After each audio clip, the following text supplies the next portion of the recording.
Hello everyone, welcome to my channel Oracle Screen. आज मैं आपको तुम्बाड़ कहानी के बारे में बताऊंगा। यह कहानी पूर्ति की देवी से शुरू होती है, जिसके पास बहुत ज़्यादा सोना और अनाज है, और जो ये पृथ्वी है वह उसकी कोख है। इसी कोख से उसने 16 करोड़ देवी देवताओं को जन्म दिया। उसको सबसे ज़्यादा प्यार अपनी पहली संतान से था, जिसका नाम था अस्त्र। लेकिन अस्त्र देवी का सोना और अनाज दोनों पाना चाहता था। उसने मेहमानी करके सोना तो पा लिया, लेकिन वह अनाज नहीं पा पाया, क्योंकि दूसरे देवी देवताओं ने उस पर प्रहार किया और वह ब्रह्मांड में तिनकों की तरह बिखरता हुआ चला गया। लेकिन उसको देवी ने बचा लिया। बचाने की एक शर्त थी, उसे पूजा नहीं जाएगा, इसलिए किसी भी ग्रंथों में उसका नाम नहीं है और उसे पूजा भी नहीं जाता। लेकिन अस्त्र का श्राप मानव जाति के लिए वरदान है। यह आप आगे कहानी में समझ ही जाएंगे।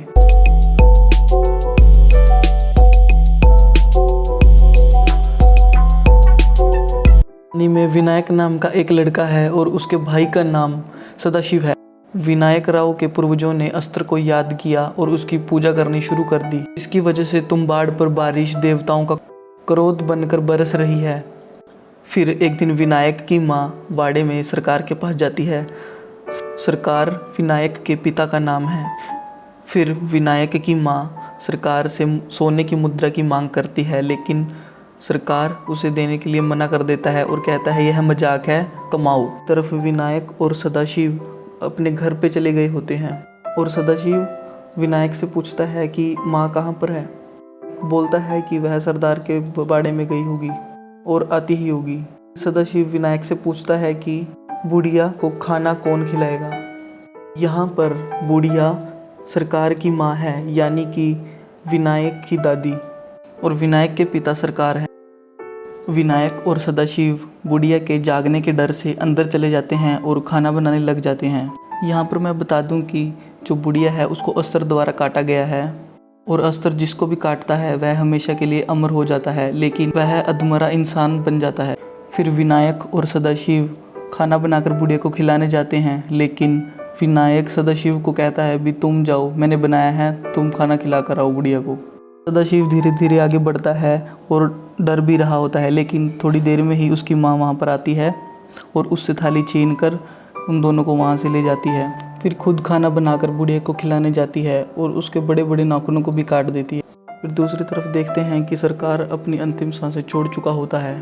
फिर विनायक की माँ सदाशिव और विनायक को घर पर ले आती है और विनायक को बोलती है कि हम तुम्बाड़ छोड़ रहे हैं और हम पुणे जा रहे हैं। लेकिन विनायक अपनी माँ को कहता है कि सरकार तो मर गया, लेकिन बाड़ा तो भी खाली है, वो तो हमारा हुआ ना, और जो वहाँ पर खजाना है वो भी तो हमारा ही होगा ना।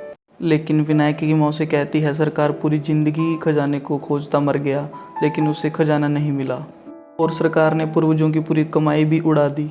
थोड़ी देर बाद विनायक घर से बाहर आकर पेड़ के नीचे बैठ जाता है और वह देखता है कि उसका भाई सदाशिव पेड़ पर चढ़ा है, और कुछ देर आपस में बात करने के बाद विनायक चुप हो जाता है। लेकिन विनायक के भाई सदाशिव का पैर फिसलने के कारण वह नीचे गिर जाता है और जख्मी हो जाता है, और विनायक अपनी आई को पुकारता है। फिर उसके बाद विनायक की माँ आती है और अपने बेटे सदाशिव को लेकर वहाँ से जाती हुई विनायक को बोलती है कि अगर बुढ़िया जग गई तो उसे बोल देना सो जा, वरना अस्त्र आ जाएगा। फिर विनायक अपनी माँ से पूछता है अस्त्र कौन है, लेकिन उसकी माँ कोई जवाब नहीं देती और सीधा सदाशिव को लेकर वहाँ से चली जाती है। लेकिन रास्ते में ही सदाशिव की मृत्यु हो जाती है। दूसरी ओर विनायक सीधा अपने घर चला जाता है और घर जाकर वह बैठता है, लेकिन उसे थोड़ी देर में ही अपनी दादी की गाना गाने की आवाज़ सुनाई देती है। फिर विनायक अपनी दादी के पास जाता है और अपनी दादी को पूछता है कि खजाना कहाँ पर है, और अलग अलग तरह से पूछने की कोशिश करता है, लेकिन उसकी दादी कोई जवाब नहीं देती और कहती है कि मेरे लिए खाना ला दे। फिर उसकी दादी थोड़ी देर में बोलती है कि मैं तुझे खा जाऊँ। फिर विनायक डर कर वहाँ से भाग जाता है और विनायक याद करने लग जाता है कि वह क्या था जिससे दादी सो जाती है। वह कभी हाथी बोलता है और कभी सांप बोलता है, कभी अजगर बोलता है। याद ही नहीं आता कि मुझे क्या बोलना था कि जिससे दादी सो जाएगी। फिर उसकी दादी बाहर आकर उसके पैरों पर हथकड़ियाँ लगा देती है और उसको खींचती हुई अंदर की ओर ले जाती है। विनायक की दादी ने मन बना ही लिया था कि मैं विनायक को खाऊंगी। जैसे ही विनायक की दादी विनायक को अंदर बांधती है, उसे याद आ जाता है कि दादी को कैसे सुलाना है। वह जोर से बोलता है, सो जा वरना अस्तर आ जाएगा। और उसकी दादी जब भी सो पड़ती है। थोड़ी देर में ही विनायक की माँ वहाँ पर आती है। फिर विनायक वहाँ से उठकर बाहर चला जाता है। फिर थोड़ी देर में ही विनायक की माँ वहाँ पर आ जाती है और वह बहुत बुरी तरह रो रही होती है। फिर विनायक और उसकी माँ सदाशिव की चिता को जलाकर वहाँ से नाव में बैठकर चले जाते हैं। लेकिन विनायक अपनी माँ को कहता है, चल आई हम वापस चलते हैं और वाड़े में खजाना ढूंढते हैं, और अपनी दादी के हाथ पर बांधकर उससे पूछते हैं कि खजाना कहाँ पर है। लेकिन विनायक की माँ उसको थप्पड़ लगाती है और बोलती है कि तू तुम्बाड़ कभी नहीं आएगा। फिर थोड़ी देर तक विनायक नहीं मानता, पर थोड़ी देर में ही विनायक मान जाता है। फिर विनायक अपनी माँ को बोलता है कि ठीक है, मैं तुम्बाड़ कभी वापस नहीं जाऊँगा। फिर वह दोनों पुणे शहर की ओर चले जाते हैं। 15 साल बाद विनायक वापस तुम्बाड़ आता है और वह अब बड़ा भी हो गया है। विनायक सोचता है कि अगर मेरी माँ ही बस चली तो मैं उसकी कस्मों का क्या करूँगा। फिर सबसे पहले विनायक अपने तुम्बाड़ वाले घर में जाता है ताकि वह दादी से पूछ सके कि खजाना कहाँ पर है। फिर विनायक अपने तुम्बाड़ वाले घर में पहुँच जाता है और वह अपनी दादी को ढूंढ ही रहा होता है कि उसे बड़ी बड़ी पेड़ की जटाओं में एक दिल धड़कता दिखता है और वह समझ जाता है उसकी दादी का ही दिल है। फिर उसे दादी का मुंह भी दिख जाता है, यानी कि जो दादी का शरीर था वह अब पेड़ की बड़ी बड़ी जटाओं में बदल चुका था। फिर विनायक अपनी दादी से पूछता है कि दादा के मरने के बाद तुम्हें सती पे क्यों नहीं बिठाया। यहाँ पर सती प्रथा का मतलब है कि जब किसी आदमी को मरने के बाद जला रहे होते हैं तो उसकी पत्नी को भी उसी के साथ जला दिया जाता था। फिर विनायक की दादी विनायक को बताती है कि मुझे इसलिए सती पे नहीं बिठाया गया क्योंकि उनको मेरी ज़रूरत थी, क्योंकि कुएं में उतरने में सबसे तेज थी मैं। तो फिर विनायक अपनी दादी को बोलता है कि क्या कुएं में खजाना है, लेकिन उसकी दादी उसे मना कर देती है भी, इसकी शुरुआत दोबारा मत कर, इसका अंत मुझ पे हुआ था। फिर विनायक अपनी दादी को बोलता है नहीं जाऊंगा दादी, लेकिन उसकी दादी उसे बोलती है तू मेरा ही तो खून है लालची। फिर विनायक की दादी विनायक को सारा राज बता देती है और कहती है कि मुझे सिर्फ मुक्ति चाहिए, अगर तू मेरी भूख नहीं मिटा सकता तो मेरे शरीर को ही ख़त्म कर दे। फिर विनायक वाड़े में जाता है और बहुत समय लगा देता है वाड़े में खजाना ढूंढने के लिए। जब उसे खजाना पाने का राज पता चल जाता है, फिर विनायक तेल का छिड़काव करके अपनी अमर दादी को जला देता है और उसे मुक्ति दिलवा देता है। फिर विनायक अपने पुणे शहर वापस जाता है। फिर वह अपने घर जाते ही देखता है कि उसकी पत्नी ने आटा पीसने का काम शुरू कर दिया है। फिर विनायक अपने बाल और दाढ़ी को कटवाकर और साफ सुथरे वस्त्र पहन के अपने मित्र राघव के पास जाता है। फिर विनायक अपने मित्र राघव के घर के अंदर बैठ जाता है। फिर राघव विनायक को बोलता है कि तुम्हारा ब्याज बहुत ज़्यादा बढ़ चुका है, तुम मेरे पास 3 महीने काम कर लो। फिर विनायक राघव को कहता है कि मेरे पास एक सोने की मुद्रा है, क्या तुम खरीदोगे। फिर राघव उस सोने की मुद्रा को खरीद लेता है। ऐसे करके विनायक का सारा ब्याज उतर जाता है। फिर ऐसे ही विनायक राघव को 3 सोने की मुद्राएं और देता है। फिर ऐसे ही धीरे धीरे करके विनायक का यह व्यापार बन चुका था। वह सोने की मुद्रा को राघव को देता था और राघव उसके बदले में उसे पैसे देता था। एक समय आता है कि राघव के पास पैसे कम पड़ जाते हैं विनायक को देने के लिए। फिर विनायक राघव को बोलता है कि आज से मेरा उधार आप पर। विनायक दिन प्रतिदिन अमीर होता जा रहा था।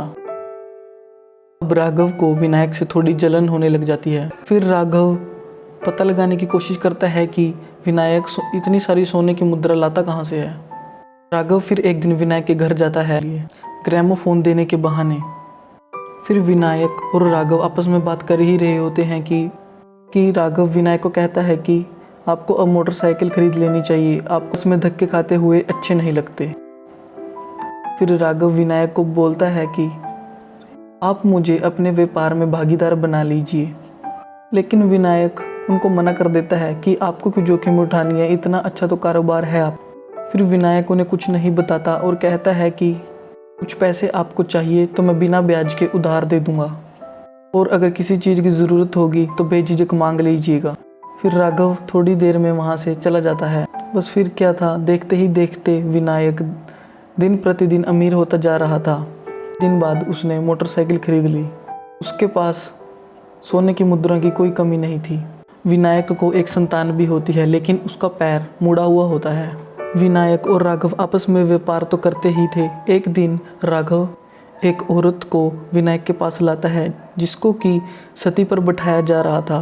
राघव इस औरत को विनायक को बेचने के लिए लाया था। विनायक इस औरत को खरीद लेता है राघव से। फिर विनायक की पत्नी वहाँ पर आती है और कहती है यह कौन है। विनायक अपनी पत्नी को बोलता है कि तुम्हें चाहिए थी ना काम वाली। उसकी पत्नी उसे कहती है कि थोड़ी परख तो करनी चाहिए थी ना। राघव भी वहीं पर बैठे होते हैं और वह बोलता है कि मैंने परख कर ली है। और फिर विनायक उस औरत को वहाँ पर रख लेते हैं।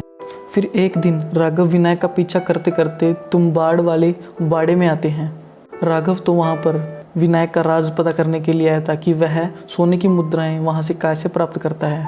राघव बाड़े में घूम ही रहा होता है कि विनायक उसे देख लेता है। विनायक को यह देखकर बहुत ज़्यादा गुस्सा आता है और वह राघव के लिए एक जाल बिछाता है। राघव भी उस जाल में फंस जाता है। विनायक पहले तो कुएं में जाता है और फिर वहाँ से वापस आते हुए जानबूझकर सोने की मुद्राओं को दिखाता है। लेकिन राघव को ऐसा लगता है कि कुएं के अंदर सोने की मुद्राएं हैं। वह कुएं में चला जाता है। राघव डरते डरते सुरंग में जा ही रहा होता है कि उसे एक बहुत बड़ा डिब्बा दिखाई देता है। वह डब्बा नहीं, देवी की कोख का दरवाज़ा होता है। वह उसे खोलकर अंदर चला जाता है। राघव देवी की कोख में जाकर बहुत ज़्यादा डरा हुआ होता है और उसे समझ नहीं आता वह कहाँ आ गया है। और राघव के कपड़े भी लचीले हो चुके होते हैं। विनायक बाहर बैठकर आटे की गुड़िया बना रहा होता है। विनायक को पता था कि राघव अब बाहर शायद ही आएगा। दूसरी ओर राघव एक छोटे से डिब्बे को देखता है माँ की कोख में और उसे खोलता है और बहुत ज़्यादा डर जाता है। और थोड़ी ही देर में वहाँ पर अस्त्र प्रकट हो जाता है। राघव पर झपट पड़ता है और उसे काट लेता है। ही देर में वहाँ पर विनायक आता है और वह राघव को अस्त्र द्वारा काटा देखता है। विनायक को यह सब देखकर दुख तो बहुत हो रहा होता है, लेकिन विनायक लालची था। वह अपना राज किसी को नहीं बताना चाहता था। फिर वह राघव की ओर देखता है तो पाता है कि राघव बहुत ज़्यादा तड़प रहा है। साथ में विनायक राघव को बोलता है कि सो जा वरना अस्त्र आ जाएगा। और राघव भी साथ के साथ सो जाता है। फिर विनायक अपने चारों ओर एक सूखे आटे का चक्र बनाता है और एक छोटे से डिब्बे में से आटे की गुड़िया को बाहर निकालता है। थोड़ी ही देर में आटे की गुड़िया को देखकर अस्त्र वहाँ पर आ और वह आटे की गुड़िया को खाने की कोशिश कर रहा होता है, लेकिन वह सूखे आटे के चक्र को पार नहीं कर सकता था। फिर विनायक उस आटे की गुड़िया को चक्कर के बाहर फेंक देता है और अस्त्र उसे खाने के लिए दौड़ता है। जब अस्त्र आटे की गुड़िया को खा रहा होता है, उसी दौरान विनायक वहाँ पर सूखे आटे के चक्कर को पार करके बाहर आता है। अस्त्र के लगे पीठ पे कपड़े को फाड़ता है और उसमें से सोने की मुद्राएं गिरती हैं। और अस्त्र अभी भी आटे की गुड़िया खा ही रहा होता है और जितनी भी सोने की मुद्राएं नीचे गिरी हुई थी, विनायक उन सबको इकट्ठा करके वहाँ से भागने लगता है और जाते जाते अपने लैंप को राघव की ओर मारता है, जिससे कि राघव पूरा का पूरा जल जाता है और विनायक वहाँ से भाग जाता है। ऐसा करते करते विनायक बहुत ज़्यादा अमीर हो जाता है। ऐसे करते करते 40 साल बीत जाते हैं। लेकिन अब 40 साल बाद भारत में अंग्रेजी सरकार नहीं है, यहाँ पर भारत सरकार आ चुकी थी। और अब विनायक भी बहुत बूढ़ा हो चुका था। वह रस्सी चढ़ने और उतरने में असमर्थ था, इसीलिए वह देवी की कोख में भी नहीं जा सकता था। अब विनायक के पास एक लड़का और 2 लड़कियां होती हैं और विनायक अपने लड़के को ट्रेनिंग दे रहा होता है रस्सी चढ़ने की और उतरने की, ताकि आने वाले समय में उसका लड़का उसके लिए सोने की मुद्राएं लेकर आ सके देवी की कोख में जाकर।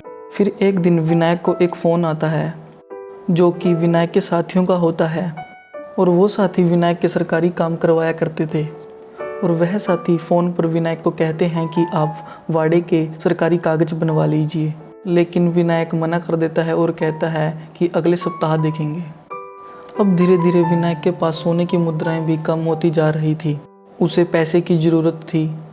फिर उसने अपने लड़के की ओर देखा और सोचा कि मैं इसे देवी की कोख में अभ्यास कराने ले जाता हूँ, ताकि मेरा लड़का मेरे लिए सोने की मुद्राएं लेकर आ सके। फिर विनायक अपनी पत्नी को बोलता है कि मैं कल तुम्बाड़ जाऊँगा, पांडुरंग को तैयार कर देना। पांडुरंग विनायक के लड़के का नाम है। विनायक के लड़के यानी पांडुरंग के मन में बहुत सारे सवाल पैदा हो रहे होते हैं। पांडुरंग अपने पिता विनायक से बहुत सारे सवाल कर रहा होता है, जैसे कि तुम्बाड़ में क्या है। विनायक अपने लड़के पांडुरंग को कहते हैं कि अगर ऐसा हो कि कोई देवता तुम्हें छुए और तुम अमर हो जाओ और 500-700 साल जियो और तुझे सिर्फ 2 ही काम है, सोना और खाना, तो क्या तू ऐसा चाहेगा? फिर विनायक का लड़का पांडुरंग कहता है कि ऐसा कौन नहीं चाहेगा बाबा। फिर विनायक कहता है कि जिसे पता है यह वरदान है, यह मौत से भी भयंकर श्राप है। फिर विनायक अपने लड़के को बताता है कि जब से हमारे पूर्वजों ने अस्त्र को याद किया है और उसकी पूजा करनी शुरू की है, उससे देवताओं का क्रोध तुम्बाड़ पर बारिश बनकर बरस रहा है। फिर विनायक का लड़का पांडुरंग विनायक से पूछता है कि हमारे पूर्वजों ने उसे पूजा ही क्यों? तो विनायक बोलता है कि अस्त्र का श्राप हमारे लिए वरदान है। विनायक और पांडुरंग तुम्बाड़ पहुंच जाते हैं अपने वाड़े में। फिर वह दोनों बैठकर आटे की गुड़िया बना रहे होते हैं। फिर विनायक अपने लड़के को बोलता है कि इसमें कुछ कंकड़ भी डाल दो, हमें थोड़ा और समय मिलेगा। पांडुरंग ने जैसे ही गुड़िया तैयार करता है, विनायक उसे उठाकर फेंक देता है और कहता है कि आज हम सिर्फ अभ्यास के लिए आए हैं। फिर विनायक और पांडुरंग दोनों माँ की कोख में जाते हैं। फिर विनायक अपने लड़के पांडुरंग को बताता है कि अभी तो शुरू भी नहीं हुआ है, तू अभी से डर रहा है, और जो तुम ये आटे का चक्र बना रहे हो, इसको अस्त्र पार नहीं कर सकता। अगर करेगा तो भस्म हो जाएगा, क्योंकि अस्त्र ने सोना तो उठा लिया था देवी से, लेकिन वह अनाज नहीं उठा पाया था। इसलिए अस्त्र को आटे की भूख भी है और डर भी। पांडुरंग अपने पिता विनायक से पूछता है कि अस्त्र कब आएगा। फिर विनायक बोलता है कि गीले आटे की गुड़िया से अस्त्र आएगा, लेकिन आज हम सिर्फ अभ्यास के लिए आए हैं। लेकिन पांडुरंग ने एक छोटी सी गुड़िया बनाकर छुपाई हुई थी। पांडुरंग तभी उस गुड़िया को निकालता है और तभी वहाँ पर अस्त्र प्रकट हो जाता है और पांडुरंग वहाँ पर डर के मारे गिर जाता है। फिर विनायक उसे पहले बचाता है और फिर रस्सी के द्वारा ऊपर जाने की कोशिश करता है, लेकिन पांडुरंग को जैसे उसके पिता ने ट्रेनिंग में सिखाया था कि सोने की मुद्राओं को कैसे इकट्ठा करना है, वह वैसा ही करता है और सोने की बहुत सारी मुद्राओं को इकट्ठा करके रस्सी को पकड़ के ऊपर जाता है। वह बाल बाल बचते हैं और देवी की कोख से सुरक्षित वापस बाहर आ जाते हैं। बाहर आकर विनायक अपने लड़के पांडुरंग को मारता है कि उसने बहुत बड़ी गलती की थी, इसे वहाँ से चले जाते हैं। जाते हुए विनायक अपने पुत्र को एक सोने की मुद्रा देता है और कहता है कि ये तेरी पहली कमाई है। फिर एक दिन विनायक के पास उसके साथी आते हैं जो कि उसका सरकारी काम करवाया करते थे और उसे बताते हैं कि आपका बाड़ा अब सरकार ने जब्त कर लिया है, क्योंकि आपने समय अनुसार उसके कागज नहीं बनवाए। इस खबर से विनायक को बहुत दुख होता है। फिर वह अपने पुत्र पांडुरंग को अपने पास बुलाता है और उसे अपने पूरे जीवन की जमा की गई पूंजी को दिखाता है और विनायक रोते रोते गिर जाता है। फिर कुछ समय बाद पांडुरंग उस औरत के पास जाता है जो उसके पिता ने राघव से खरीदी थी और उसे बोलता है कि मैं तुझसे ब्याह करूँगा। यह उसकी बहुत बड़ी गलती थी और उसे बदले में एक सोने की मुद्रा भी देता है जो उसके पिता द्वारा उसे दी गई थी। इस बात से विनायक बहुत गुस्सा हो जाता है और पांडुरंग को बहुत मारता है। फिर जिस वक्त विनायक अपने पुत्र पांडुरंग को मार रहा होता है, तभी मारते मारते ही पांडुरंग अपने पिता को कहता है कि आप बहुत गलत कर रहे हो, हम सोने की मुद्राओं को एक साथ ही उठाकर लेकर आएंगे। लेकिन विनायक उसको और मारता है और कहता है कि सोने की मुद्राओं को इकट्ठा करने के लिए हमें समय ही कितना मिलता है। फिर पांडुरंग अपने पिता विनायक को बोलता है कि हम बहुत सारी आटे की गुड़ियाँ लेकर जाएंगे। अस्त्र एक गुड़िया खाएगा तो हम दूसरी फेंकेंगे और वह दूसरी खाएगा तो हम तीसरी फेंकेंगे और हमें मुद्राएं उठाने का बहुत सारा समय मिल जाएगा। सारी मुद्रा उठाने में हमें वक्त ही कितना लगेगा। यह बात सुनकर विनायक बहुत खुश हो जाता है और वह पांडुरंग की बात मान लेता है। फिर वह एक दिन बहुत सारी गुड़ियाँ बनाकर तुम्बाड़ में वाड़े में माँ की कोख में जाते हैं। फिर वह दोनों माँ की कोख में जाने के बाद सूखे आटे का चक्कर बनाकर में खड़े ही होते हैं कि विनायक अपने हाथ में 2 गुड़ियों को पकड़ लेता है वह ऊपर देखता है कि एक नहीं 2 अस्त्र आ चुके हैं। विनायक का पुत्र पांडुरंग सारी आटे की गुड़ियों को फेंक देता है, सारी आटे की गुड़ियों को निकाल देता है। इससे बहुत सारे अस्त्र वहाँ पर आ जाते हैं। फिर पांडुरंग कुछ गुड़ियों को सूखे आटे के चक्र से बाहर फेंक देता है और ऐसे करते ही अस्त्र और अस्त्र आपस में लड़ने लग जाते हैं। अस्त्र सूखे आटे की सीमा को पार कर देता है और वह वहीं पर भस्म हो जाता है। उसके भस्म होते ही पांडुरंग और विनायक दोनों बेहोश हो जाते हैं। जब विनायक को होश आता है, वह देखता है कि मेरे चारों ओर अस्त्र ही अस्त्र हैं। फिर वह अपने लड़के पांडुरंग को बचाने के लिए सारी आटे की गुड़ियाँ अपने शरीर के आसपास लगा लेता है और रस्सी पर चढ़ना शुरू कर देता है। वह माँ की कोख से बाहर जा रहा था। जैसे ही वह माँ की कोख के बीच में पहुँचता है, एक एक अस्त्र करके उस पर वार करना शुरू कर देता है और जैसे जैसे वह बाहर जाता है उसे बहुत सारे अस्त्रों ने काट लिया होता है।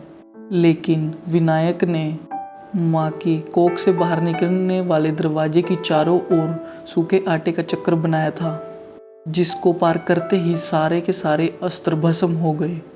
फिर थोड़ी ही देर बाद पांडुरंग को होश आता है। वह देखता है कि उसके आसपास कोई नहीं है।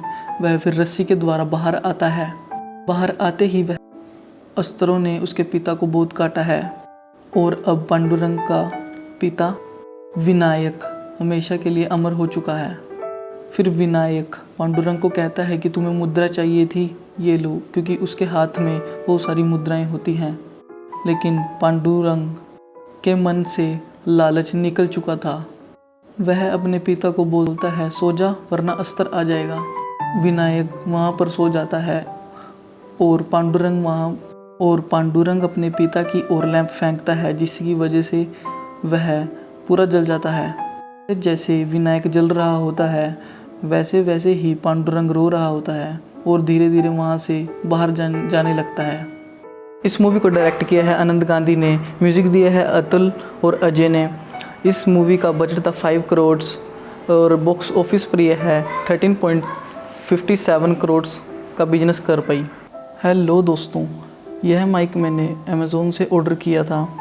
इस वीडियो में मैंने इसी माइक का यूज़ किया है। ये माइक बोया कंपनी का है। अगर आप इसे ख़रीदना चाहते हैं तो मैंने इसका डिस्क्रिप्शन में लिंक दे रखा है। आप डिस्क्रिप्शन में जाइए और वहाँ पे जाके लिंक पे क्लिक कीजिए और अमेज़ोन से इसको ऑर्डर कीजिए अगर आपको यह अच्छा लगता है। मैंने पर्सनली इसको यूज़ किया है तो मुझे तो बहुत अच्छा लगा। इसकी क्वालिटी बहुत मुझे अच्छी लगी। ये एक इसके साथ वारंटी कार्ड आता है, इसको भरना चाहो तो भर सकते हो, नहीं तो हमें इसकी बहुत ज़्यादा ज़रूरत नहीं है। ये एक लेदर का बैग इसके साथ आता है ताकि ये पूरा प्रोडक्ट सेव रहे। इसके बैग से ही आपको इसकी क्वालिटी का अंदाज़ा लगा ही सकते हो आप। इसकी वायर भी बहुत ज़्यादा लंबी है और इसकी माइक की क्वालिटी तो बहुत अच्छी है में। और आप इसको स्मार्टफोन और कैमरा मतलब DSLR दोनों में यूज़ कर सकते हो। और इसके साथ आपको एक सेल मिलता है और इसके साथ आपको एक क्लिप मिलता है। आपको यह अच्छा लगता है, अगर आप इसको ऑर्डर करना चाहते हो तो लिंक डिस्क्रिप्शन में है, आप इसको ऑर्डर कर सकते हो। Thank you. वीडियो को लाइक एंड सब्सक्राइब